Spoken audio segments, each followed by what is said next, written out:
I know, I was thinking the same thing.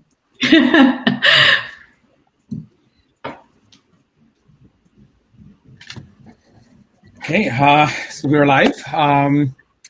Thank you everyone for joining, and welcome to this panel on the Future of Work conference. Today we're going to be talking about COVID-19 and the digital flattening of the world. And we're very fortunate to have with us on our panel Brian Barnier, who's the head of analytics for Value Bridge Advisors and a guest professor at the Colin Powell School for Civic and Global Leadership.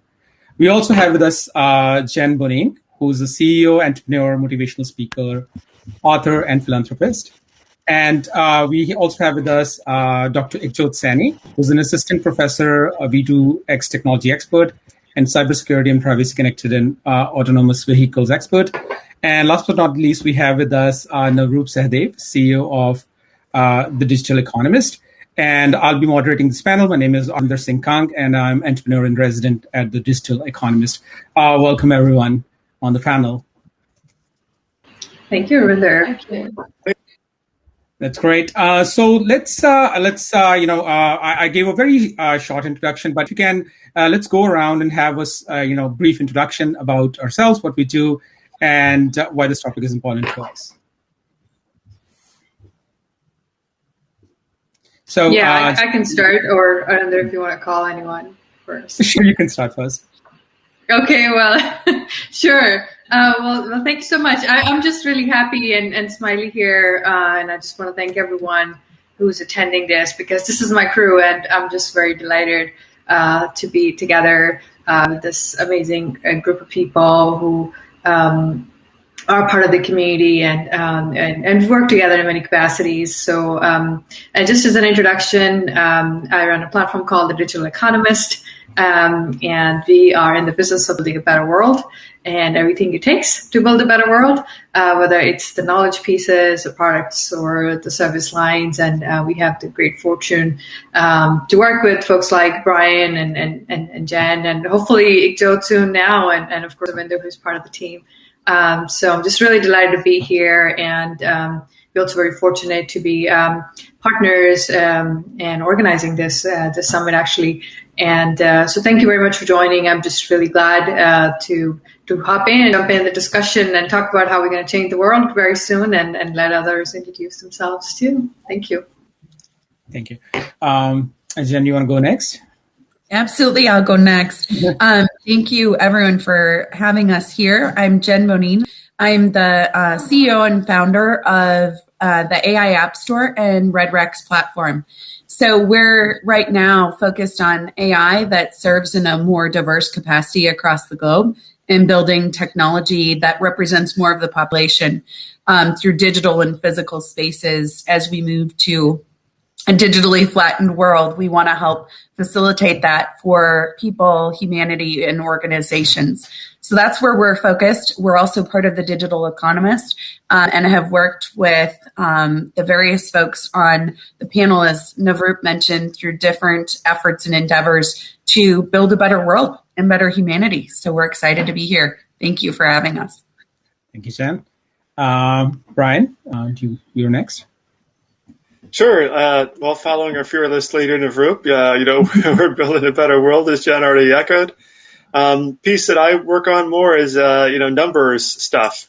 So decision science and AI, ML, and then applying it to a whole variety of areas, where that's, governmental systems improvement, whether that is cybersecurity, whether it's financial markets. It's got numbers. I can go there, and we'll have fun. Decision science. That's great. And last but not the least, Ikjot, you're next. Thank you, Arvinder. Can you hear me clearly? Yeah, we can. We can hear you. Okay, so I'm Ikjot Sani, and I'm assistant professor in University of Windsor in Ontario, Canada, and I'm also a V2X security and privacy expert. So my research focuses on the privacy assessment and development of the secure privacy schemes system. I've worked with the system architecture, and also since I'm assistant prof, so I also teach so many students. So what I heard from you guys, it's building into technology in a secure and safe manner. I actually train my students to do the same thing. So my role is to train and educate those students to develop the future systems very securely. And that is one hat that I wear. Another thing that I'm involved in a few other initiatives, and I want to mention one or two of them. So I'm co-founder of the Shield Automotive Cybersecurity Center of Excellence, the first in Canada. And we focus on the auto security from the research, innovation, and the education, as well as the knowledge transfer.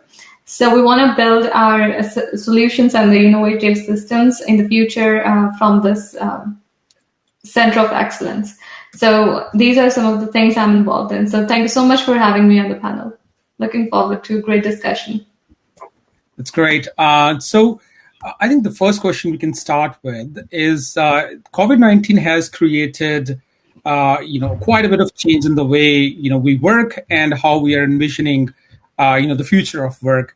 So within the scope of the work that you are exploring and you're doing, what are the changes that you see in the context of this whole digital flattening of the world during COVID-19?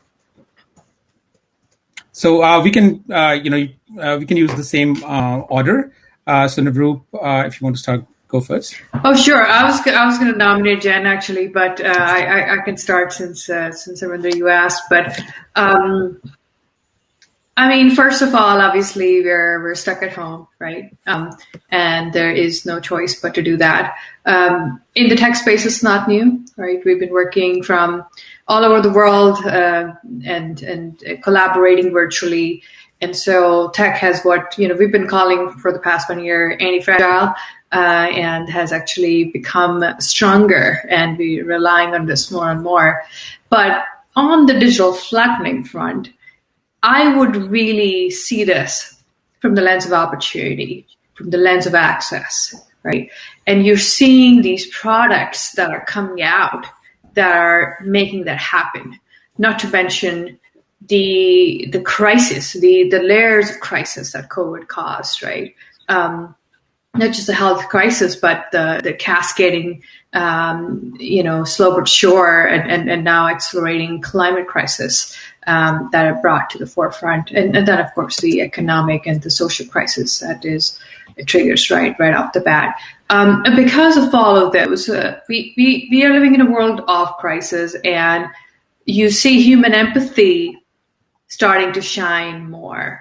And I think there are these two things that go behind when we call the flattening of the world. A, people are a lot more open. They know they need to collaborate. We're all in this together. And B, tech is something that we have, relied on reasonably in the past, and now that trend has accelerated. So it's exciting, and the focus on digital tech has obviously been a lot more through this crisis, and will continue to be. And of course, there are other sort of positive externalities as well. You don't have to travel as much after all, and CEOs don't need to burn that much cash. There are billions of dollars in savings for big corporates, so that could be spent better. We need to hold them accountable. So I could go on and on, but I'm curious to hear what others have to say. But those are sort of the two pillars for me on the digital flattening front. Thank you. I definitely want to come to the empathy piece at a later point of time, but Jen, you want to jump in? Yeah, I would just echo too.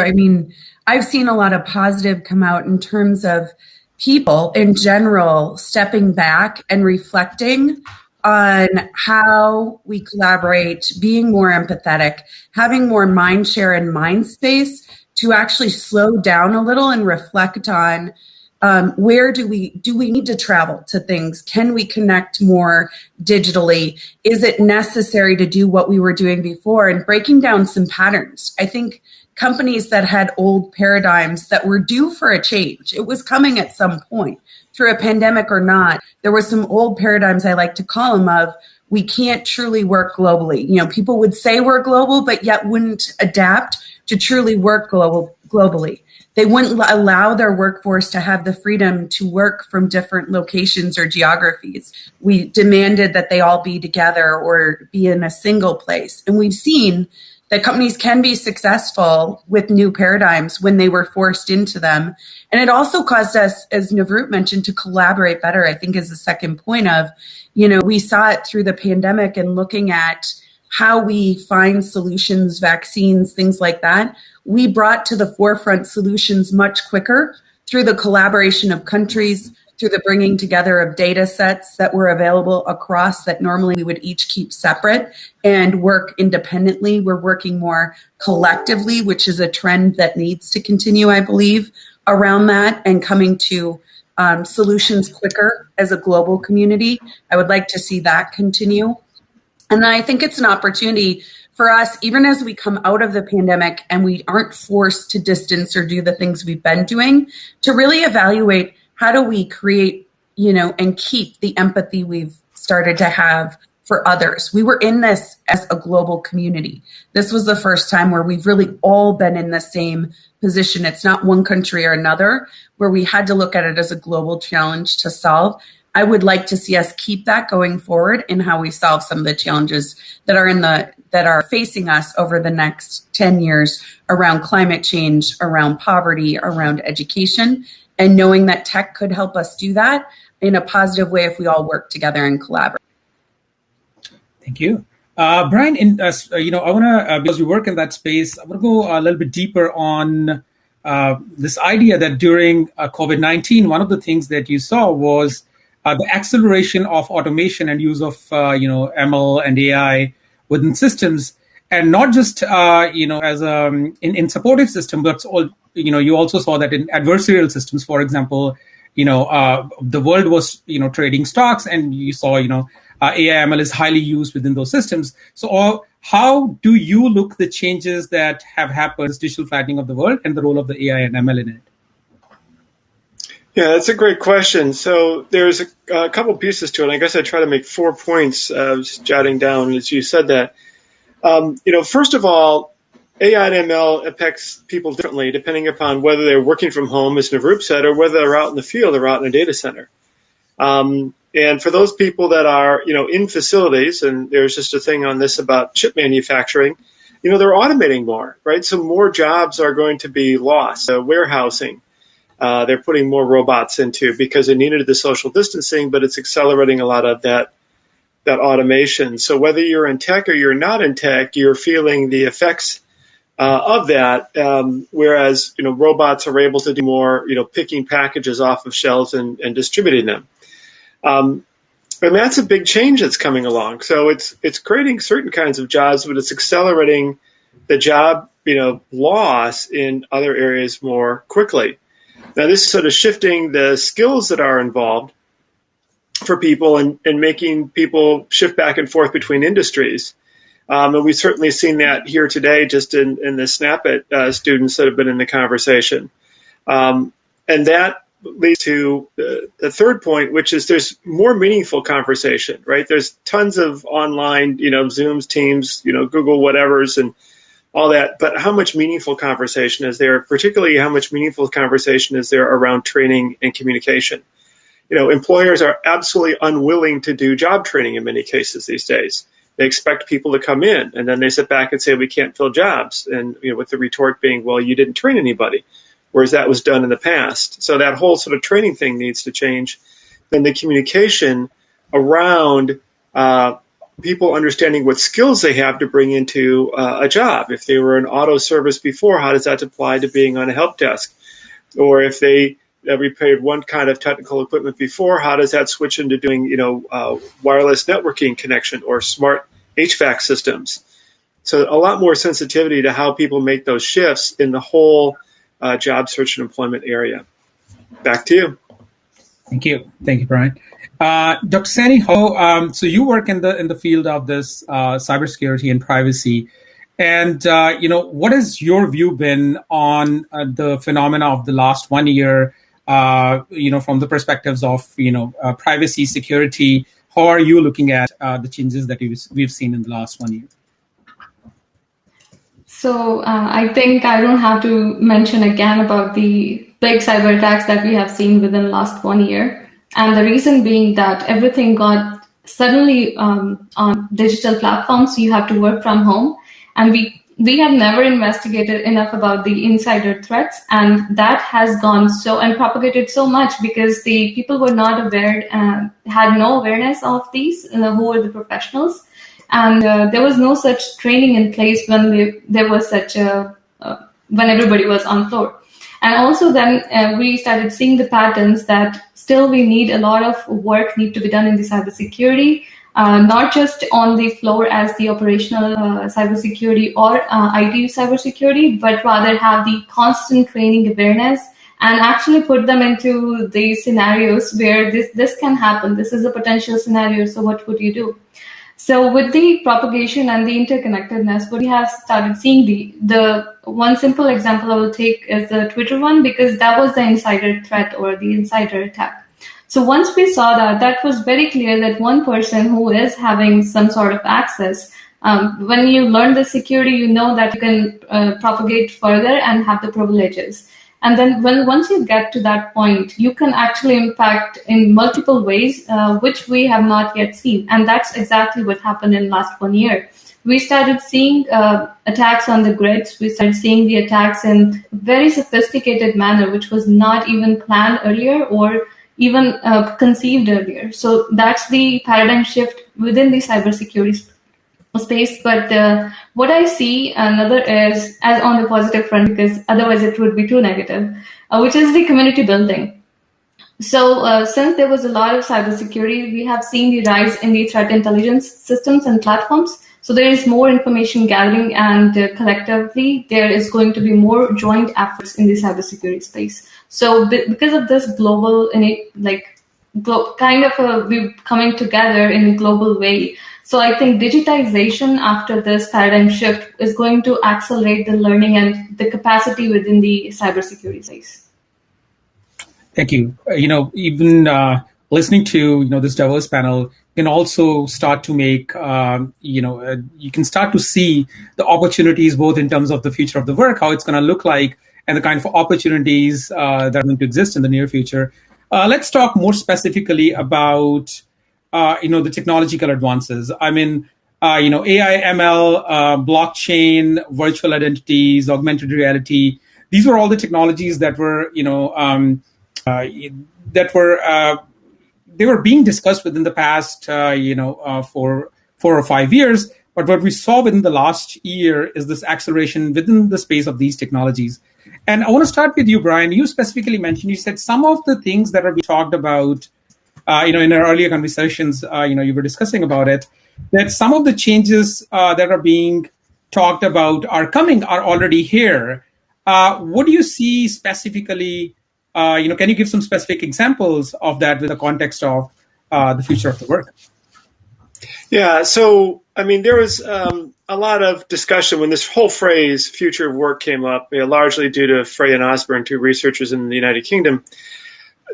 The things that were being predicted and the things that still are being predicted by people, if you look at the data in the U.S. from the U.S. Bureau of Labor Statistics, all those changes happened. And in many cases, it wasn't last year or the year before, it was a decade or two ago.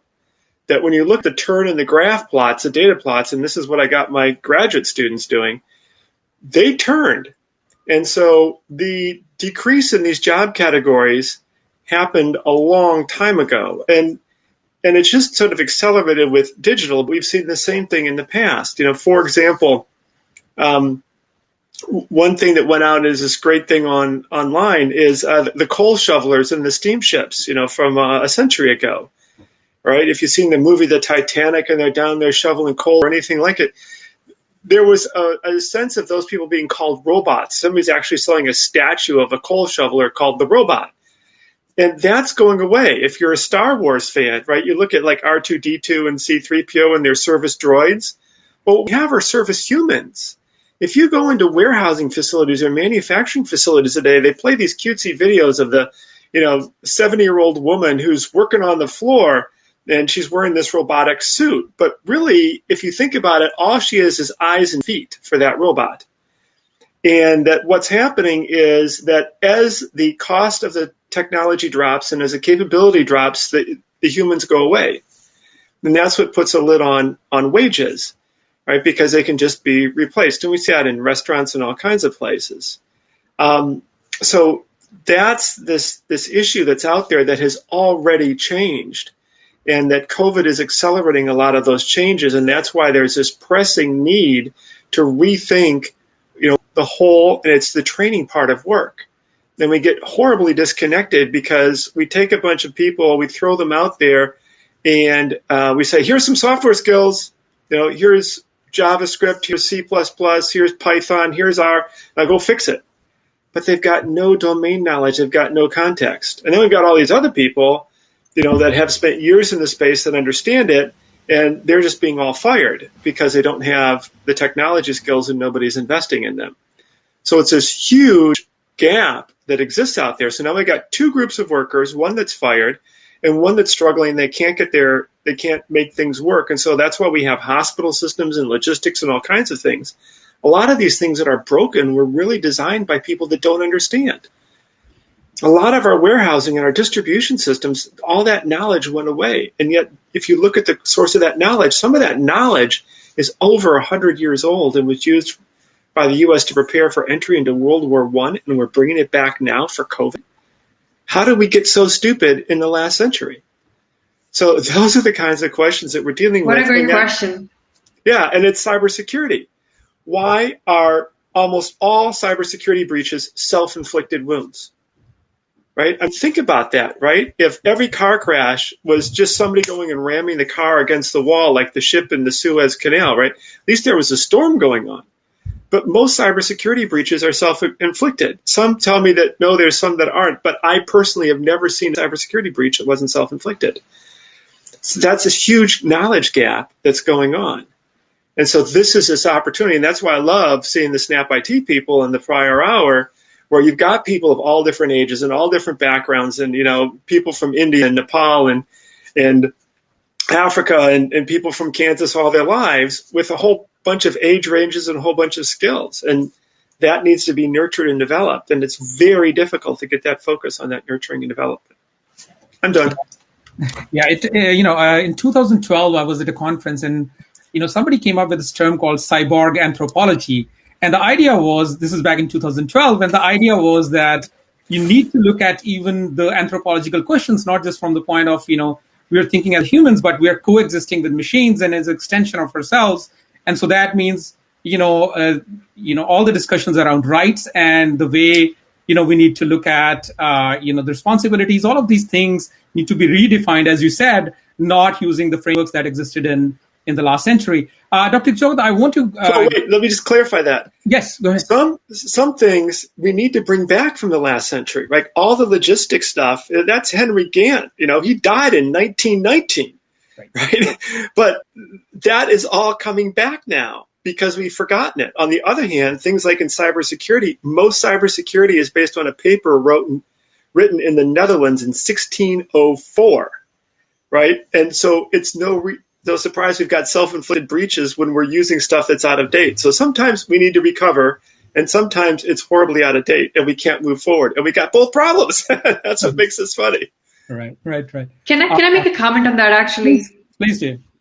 Yeah, I know we have a lot to cover, and it's a broad topic, but I also have a lot to say on a whole lot of these things, from everything between labor economics and, of course, many, many conversations in cybersecurity. And, of course, we have Jodh here, we just met, who is an expert on that. And I'm just really, fascinated by the idea. Of course, it's the fantastic work that Snap IT is doing on how, where we place value and things we place value on in society, right?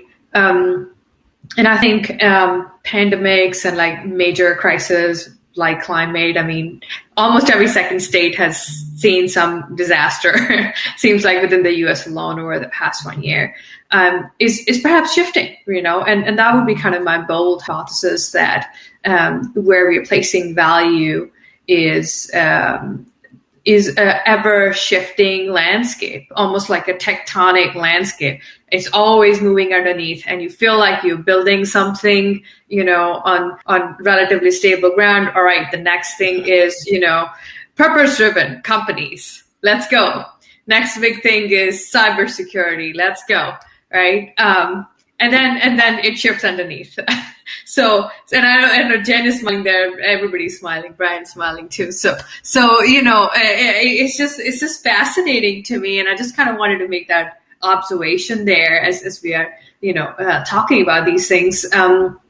On living in this world of flux, right, which is constantly moving, and it's unknown, uncertain towards what. So what is the solid ground then, or does it have to do with humans' innate desire to have sort of solid ground? And I'm sorry, I'm steering the conversation if towards two philosophical sort of questions. I know we got more time on that, talking about work and sort of its philosophical underpinnings and other panels on the agenda. To Brian, you said earlier around what are we going to do when the cost of tech is so low, and like how are you going to give purpose to like 8 billion people on the planet 20 years from now?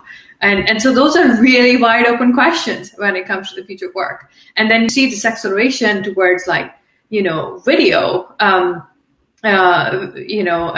Sorry, not just, of course, video content as such, but video games, for example, because humans have this extra time, on one hand. And then there's a second class, which is just working a lot and building these systems. And so you see this dual economy sort of structure that has already exist. Again, to Brian's point, it's known literature of the past like 200 years in economics, and it's just accelerating at a pace. Tyler Cowen wrote a book on it, Average is Over, fascinating. I totally recommend reading that if you haven't. And he's obviously talking about the American economy, and I'm like, well, dude, in India we have it since forever. So I'll stop here. I have a lot to say on all of these, but Arvinder, over to you back. Thank you for those comments. You're our cheerleader, Navroop. You go, girl. So, Dr. Jyot, I want to come to you with this question. So, I think Heidegger, I think, once wrote that as you start responding to technology, you sometimes you start responding to it and not proactively acting on creating one. And I think what Brian just mentioned is the domain of cybersecurity and some of the frameworks that do exist. We've been responding. So I know your research is quite a bit focused on looking at it from a wider angle, right? From frameworks point of view.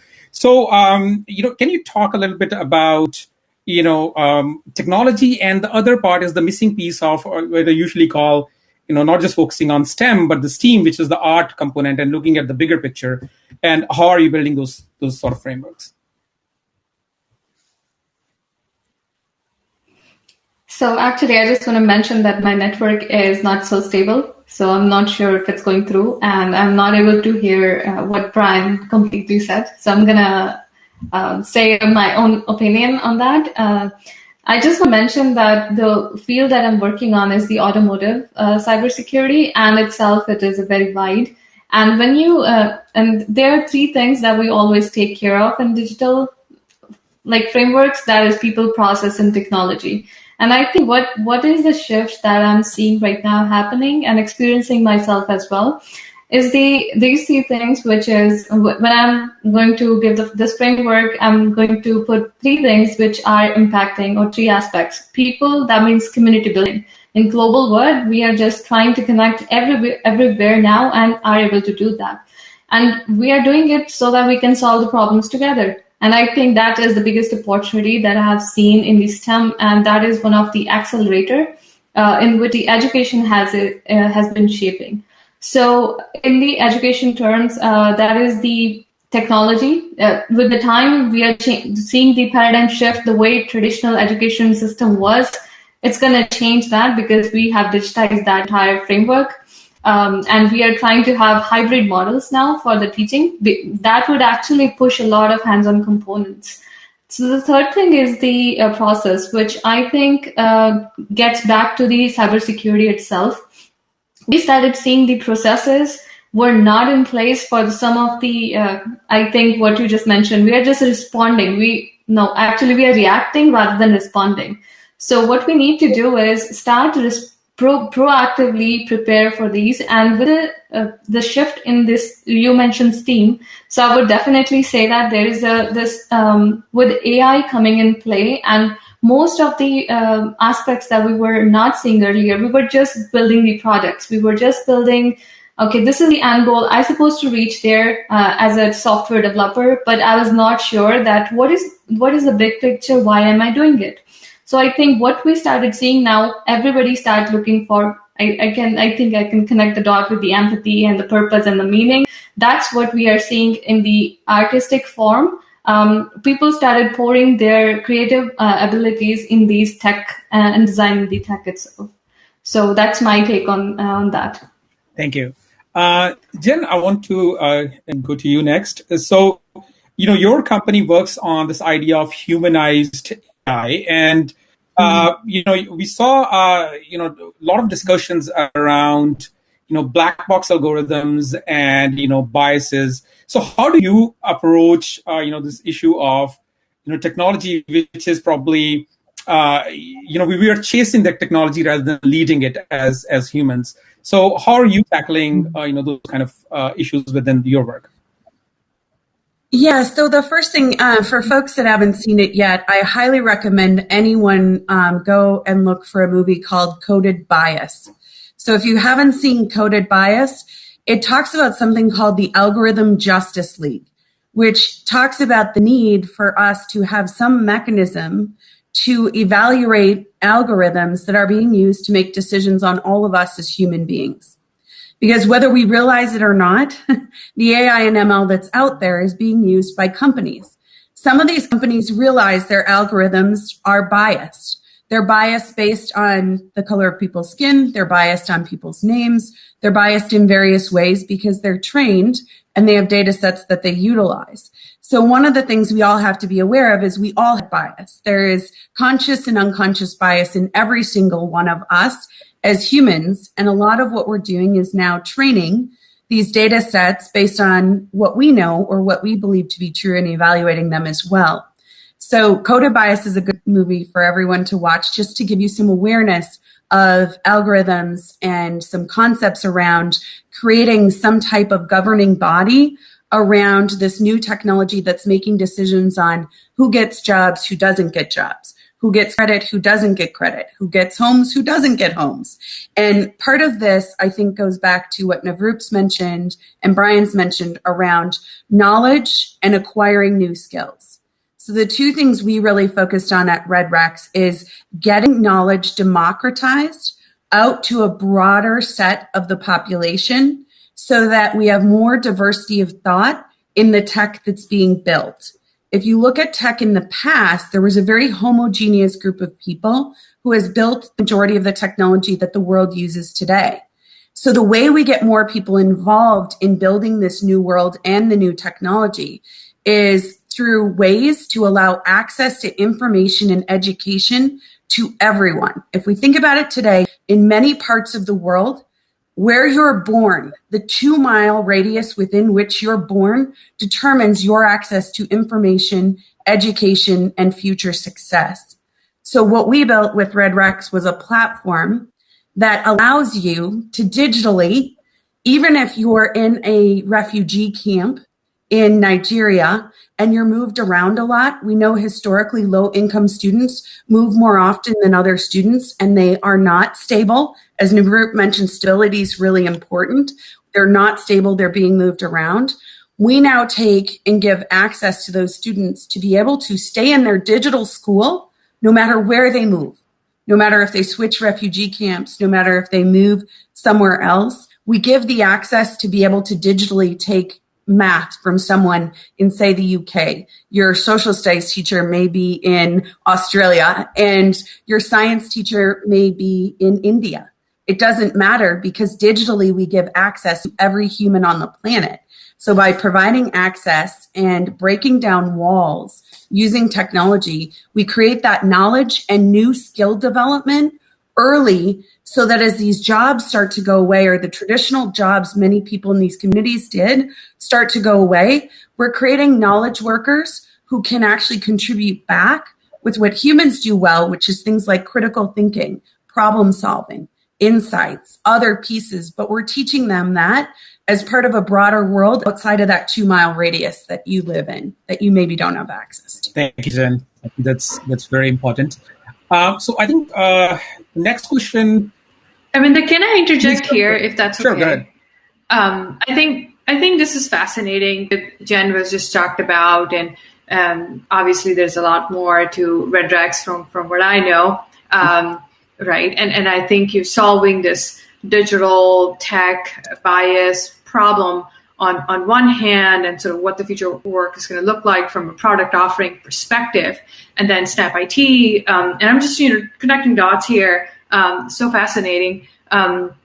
From preparing the humans who are going to be on these platforms and interfacing with machines a certain way, and what does that mean? And that is the future work, kind of the inspiration for this summit, right? And what the Digital Economist is doing is, what are the knowledge pieces? What does the future work look like? What does it mean for humanity, for the planet, right? And of course, folks like Arvinder, who ran entire programs within TDE, like the Entrepreneur and Training Program, is like, okay, how do we what is it that they need to be trained in before they even enter the workforce? Where Snap IT is speaking and helping these people from once they do enter the workforce. So it's just very interesting and fascinating for me. And I'm just thinking, what does that whole system look like? Right. And I am, of course, guilty of thinking in terms of systems of systems always. But I just wanted to throw this out there because I think we all are attacking this problem from various fronts, right? And where is the inflection point? I'd love to hear from obviously Jyot and Brian here as well, and to what their thoughts are on this. And of course, cybersecurity is a big piece, but again, kind of tying it back to the future work. Jyot, Brian? There's a. Just to make this practical. So, I just want to say, from security point of view, we have seen 2 days ago, I've seen the news in UK, entire education system was under cyber attack. So that is the biggest threat that, and also and in Canada also, I've seen that we were having Canadian universities under attack for the all the research which is being done on the COVID-19.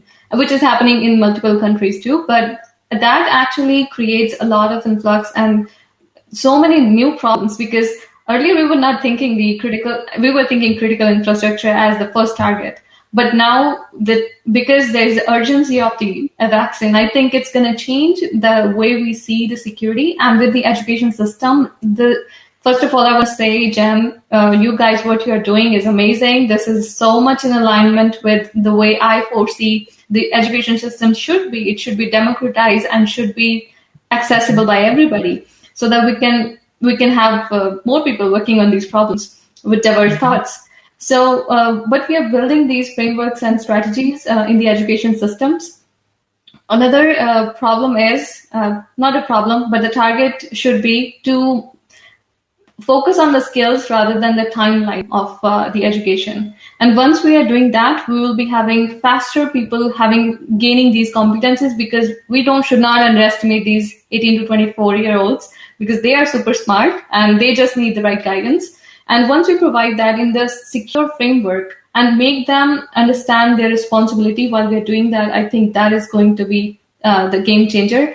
But while we are building the system, what just Navroop asked is the system itself. Since she thinks in terms of systems, I will just say that once you are building that system, make sure all the information that is sensitive to your education model or the education system is secure.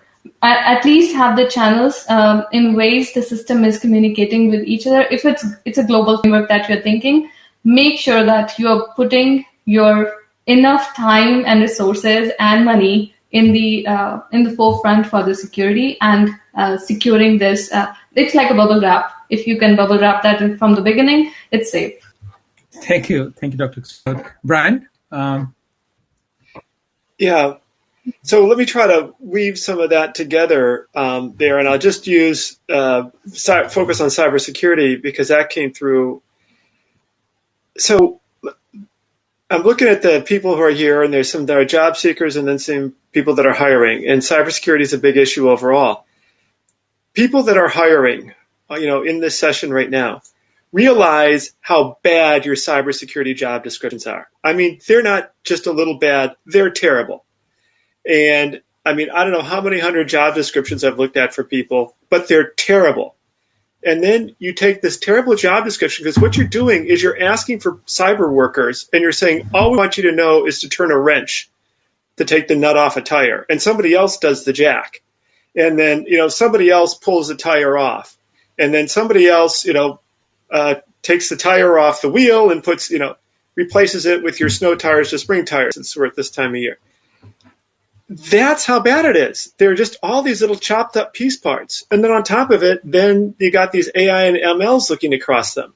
And then on top of it, you have institutionalized terrible methods, these self-inflicted wounds in how your process and procedures are for cybersecurity. And so you've got multiple reasons why these are bad. And by the time it just crumbles. Now, we've got all these people from Snap IT and others that are out looking for jobs. And they're trying to do certs, but they're doing certs because they think you're looking for certs. Nobody is trying to figure out how all the tools work together, because they don't think you want people that are knowing it. And I'm talking to people who are just going out and collecting certs because they're pretty convinced that they can't get a job if they actually know how cybersecurity works, because it's not in your job description. I mean, I think that's a signaling problem, Brian, right? Yeah. That's a standard it goes back and forth, market signaling problem. But here it is in cybersecurity, which we've just been emphasized is such a big deal, and it doesn't work.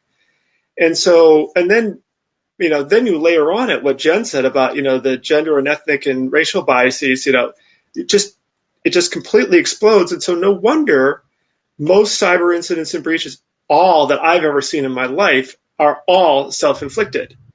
And so no surprise. So you've got this going back and forth. So there's this huge opportunity, and it's great that SnapIt is doing this to try to bring people together to fix the self-inflicted problem and get people jobs. And then that goes back to something else you mentioned, where there is this in-person component and there's this knowledge working component.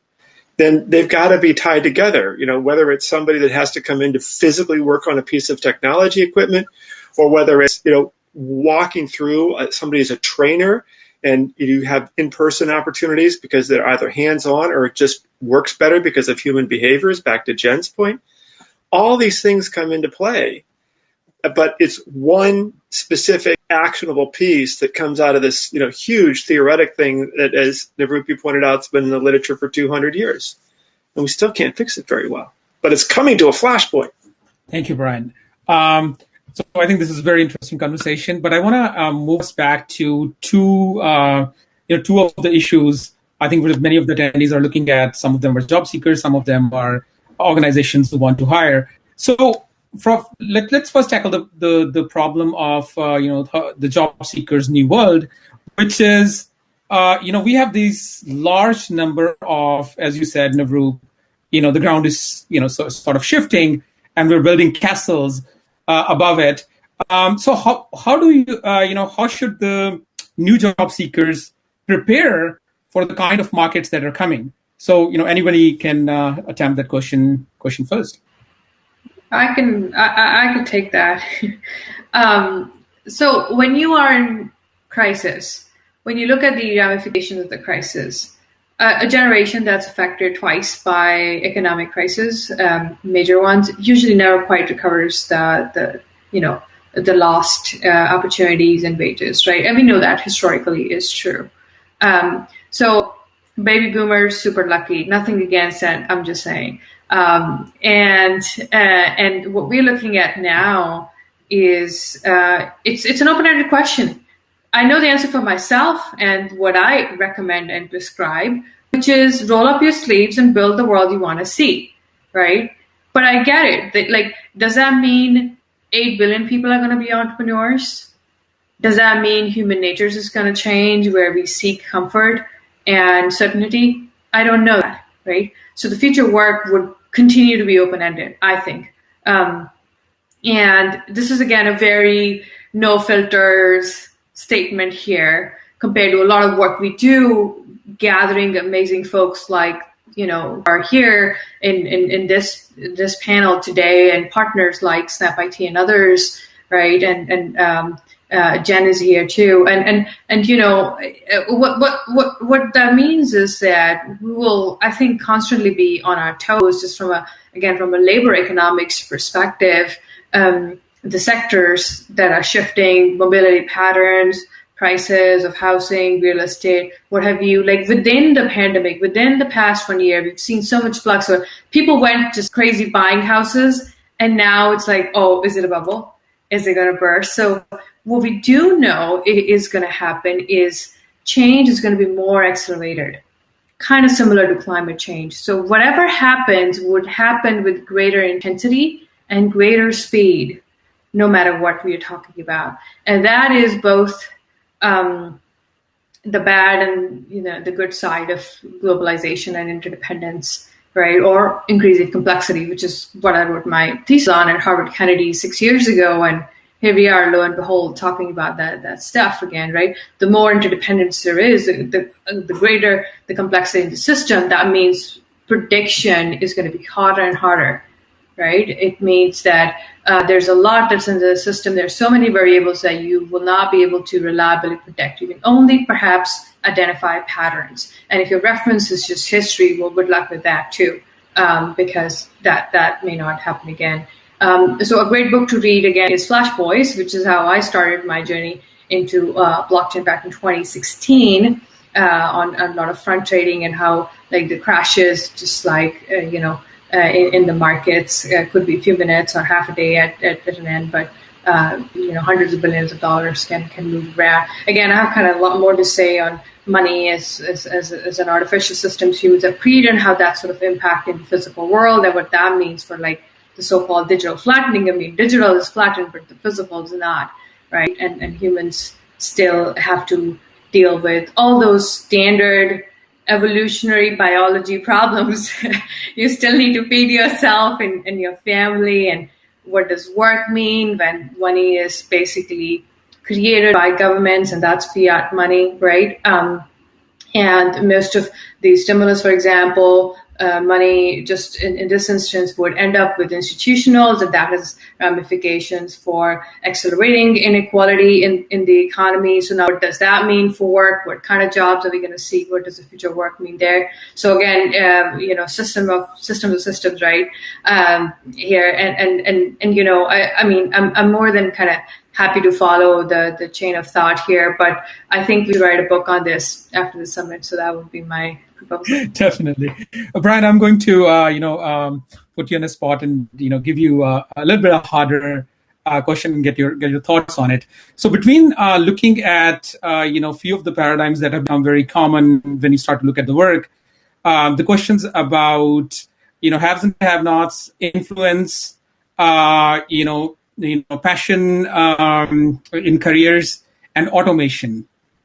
Now, these are the different moving, pieces. So anybody who's getting into the workforce, how should they plan their next 10 or 20 year career? Sorry to put you on the spot.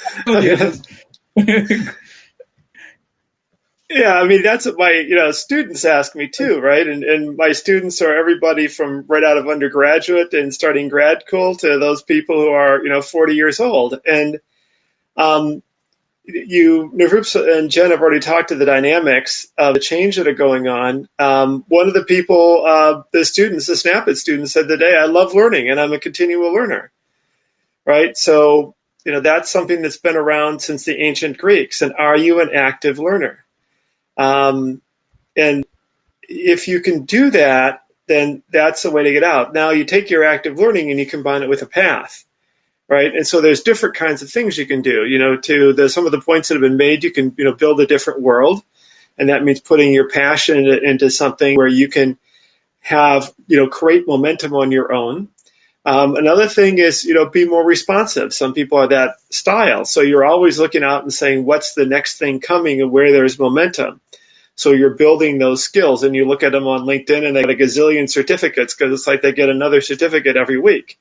And that's particularly popular in cybersecurity. Although I was going to say that's VC in a nutshell, right? Where's some of that? Yeah. I mean, some of that's better than others. Cybersecurity. Yeah. So I mean, because a lot of these, training programs build in bad practices. So to Navroop's and Jen's point, you got to always be thinking about what's changing in the world and where you need to be going. And then this come back to this point again about domain expertise. And this is especially important because I'll move this away. I mean, just so many of the Snap IT people I met were not young students. They were 30, 40, 50 years old or more. And so they're sort of reinventing themselves. And so it's understanding the value of that domain knowledge, understanding the value of transferable skills. There was just an article in the Wall Street Journal on this last weekend. And so being able to get through that and think about how that applies. And then we go back to the hiring manager side or the HR side. They appreciate those things.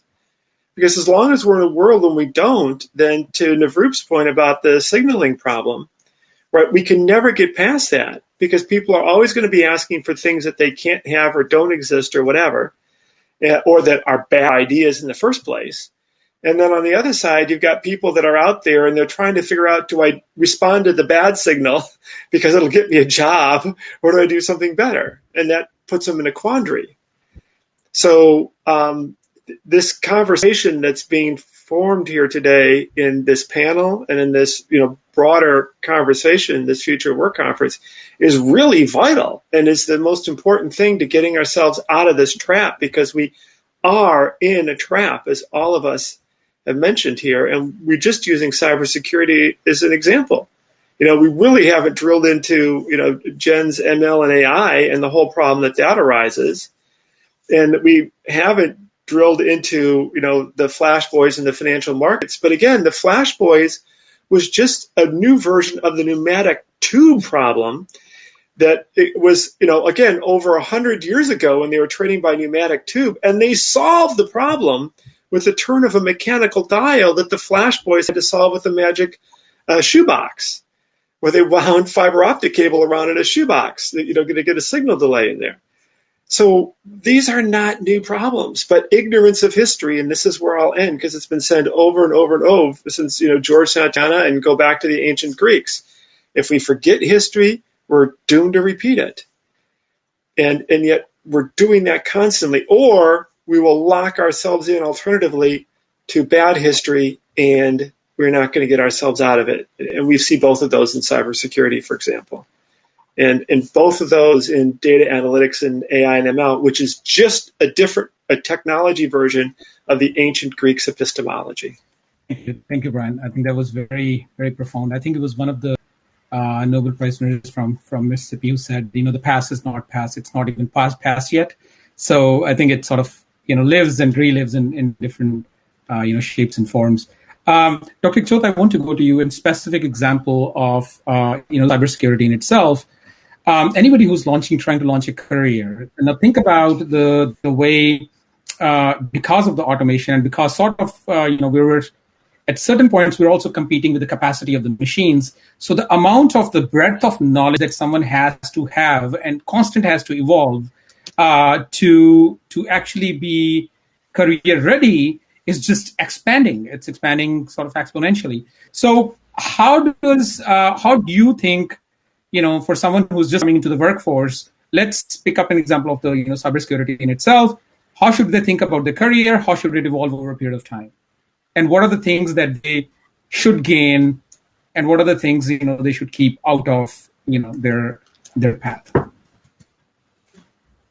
That's a very big question. I'll try my best to give all the answers to all the segments. But first of all, what you just mentioned, I have to specifically talk about cybersecurity, which makes it different than all the other streams of tech that I'm involved in.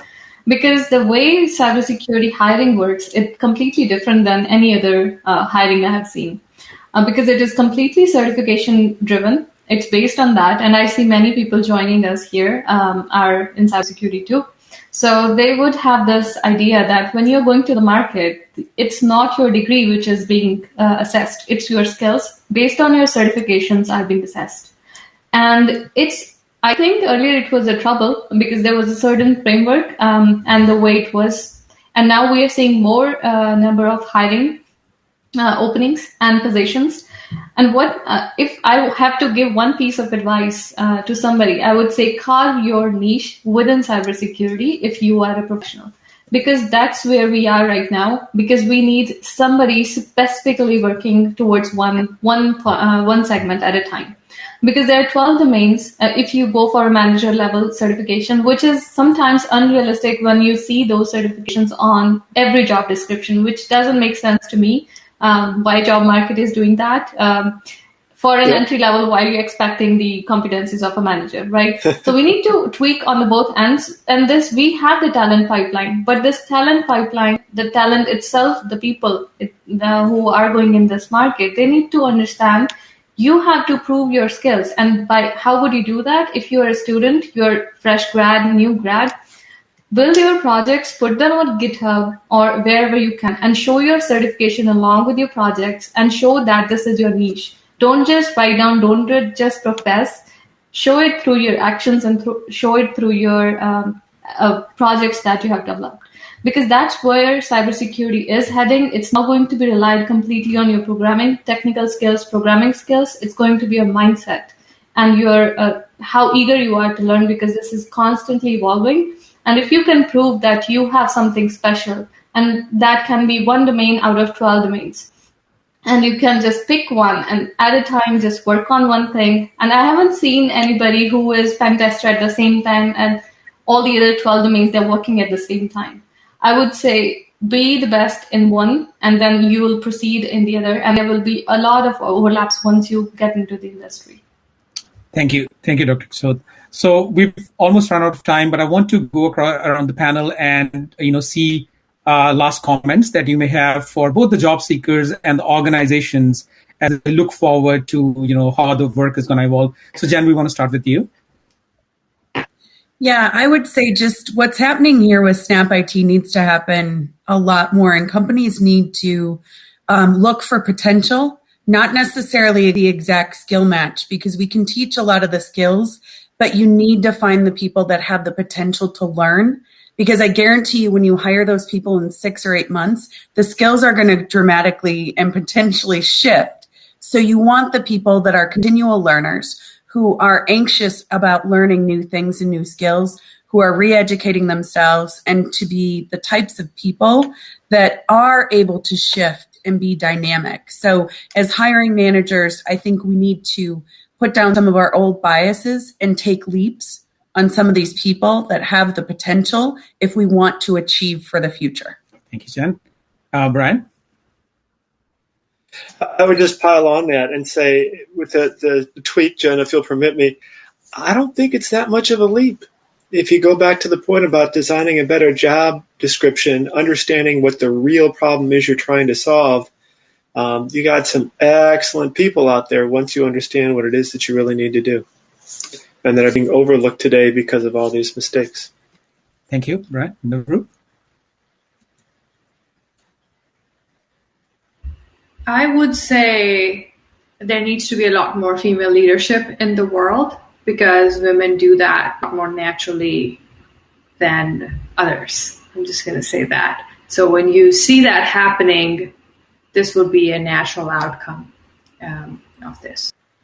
Thank you. Thank you, Navroop. Dr. Kishore?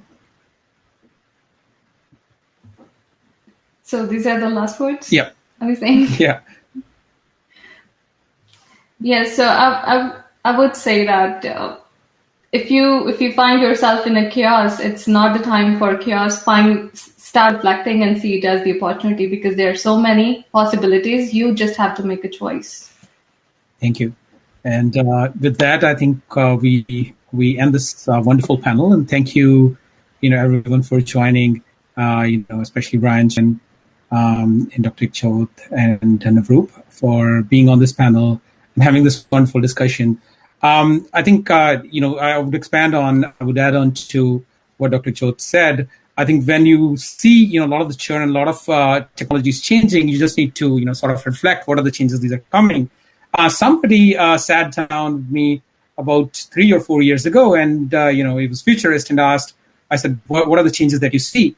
And he said, here is what I see. He said, all the frameworks in which you see the world are going to change. You think about roads, as you start to think about three-dimensional, you start to think about air taxis. Air taxis are already here. The ideas of where we think about cities, the ideas in which we look at our commutes, and the way we look at the way we live. A lot of the paradigms, I think we're living in very interesting times, and a lot of our paradigms about the way we look at the world are going to change. Now, I think it's also the time when people who are open to learning and to new ideas and having conversations from which they can grasp a few ideas and make a future are the ones who are going to benefit a lot from this future. So thank you so much for joining us, and thank you for being a wonderful audience. We hope that you learned quite a bit from this discussion. I definitely did. And thank you all the panelists for joining. And you have a wonderful rest of the day. Thank you. This was super. See you in the next sessions. Thank you. Thank you. Thank you. Take care, all. Thanks, Al. Bye. Nice being with you.